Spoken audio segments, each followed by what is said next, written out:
Sir ଯେଉଁ କୁହାଯାଉ ଯେ ରୂପା ଇଟାକୁ ନେଇକି ଯେଉଁ ବିବାଦ ଦେଖାଦେଲା ଏମାର ମଠରୁ କହୁଛୁ ଅନ୍ୟ ମେଠାରୁ ସେଗୁଡ଼ିକୁ ଆଣିକି ସେଠି ରଖିବାର କିଛି ଏସ୍ଓପିରେ ବ୍ୟବସ୍ଥା କରାଯାଇଛି କି?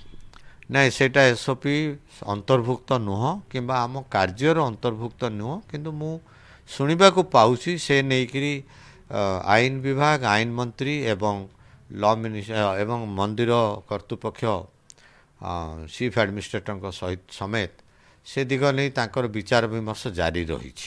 ସାର୍ ବର୍ତ୍ତମାନ କଥା ହେଉଛି ଦୁଇଟା ଭଣ୍ଡାର ଯେଉଁ ରହିଛି, ଭିତର ଭଣ୍ଡାର ବାହାର ଭଣ୍ଡାର, ତେବେ ଗଣତି ମନ୍ଦିରଟା କେଉଁଠି କରାଯିବ ଏବଂ କରାଗଲା ପରେ ତାର ଯେଉଁ ତାଲିକା ପ୍ରସ୍ତୁତ କରାଯିବ ତା ସହିତ ଆଉ କହିପାରିବେ କି ଏଥିରେ ଆଉ ଯେଉଁ କିଛି, କାରଣ 78 ମସିହା ପରେ ଯେଉଁ ସବୁ ରତ୍ନ ବା ଯେଉଁ କୌଣସି ମୂଲ୍ୟବାନ ବସ୍ତୁ ମିଳିଛି ତାକୁ ଇନଭେଣ୍ଟରାଇଜେସନ୍ କରାଯିବ କି? ପ୍ରଥମେ ମୁଁ କ୍ଲାରିଫାଏ କରିଦେଉଛି, ଆମର ଇନଭେଣ୍ଟରେସନ୍ ଇନକ୍ଲୁଡ୍ସ ଅଳଙ୍କାର ଯାହା କିଛି ରହିଛି ଗଚ୍ଛିତ ହେଇକରି 78 ସହିତ 78 ମସିହା ଭିତରେ 78 ମସିହା ବାହାରେ ଯାହା ରହିଛି ସେଟା ଅନ୍ୟ ଜାଗାରେ ଅଛି, ସେଟା ଆମର ଇନଭେଣ୍ଟରାଇଜେସନ୍ର ପରିସରଭୁକ୍ତ ନୁହଁ। ସେ ନେଇ ସରକାର ନିଷ୍ପତ୍ତି ନେବେ, ଆମର ସେଟା ବିଷୟବସ୍ତୁ ନୁହଁ।